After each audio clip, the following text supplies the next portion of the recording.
Cars, trains, and ships sounded their horns across China today as part of a 3-minute moment of reflection to honor those who have died from COVID-19. The virus was first detected in Wuhan, China in December. Since then, more than 3,300 people have died across that country.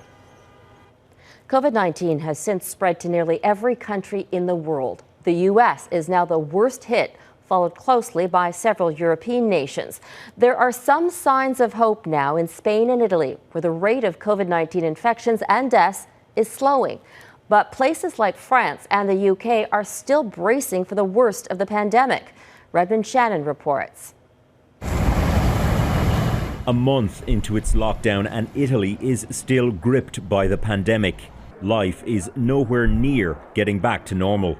11,000 medical professionals are among those infected and 73 doctors alone have died. The head of Italy's doctors' union says medics are going through unbearable stress.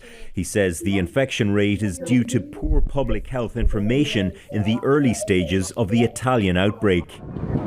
The overall infection rate is slowing, but only gradually. And the same may be happening in Spain, despite another horrific daily death toll of 809. Siguiendo las recomendaciones de los expertos. Spain's Prime Minister Pedro Sánchez has extended the lockdown until at least April 25th.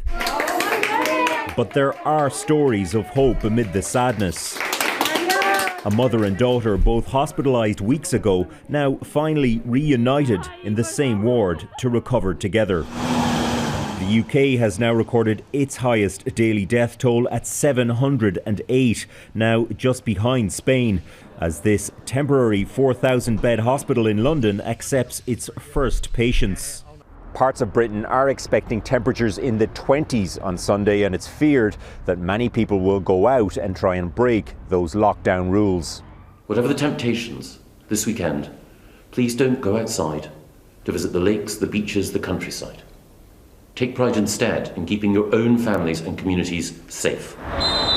But in Sweden, the strategy is very different. Schools, parks and bars are open, with trust placed in citizens to do what they can. Considering the logic the authorities is explaining, that we're not thinking that we can stop the virus, but rather flattening the curve, as they say. I think it's right to do less strict regulations and sustain them for a longer period of time. Scientists are divided on Sweden's policy, but it's certainly a politically brave move given the strict lockdowns across most of the continent. Redmond Shannon, Global News, London.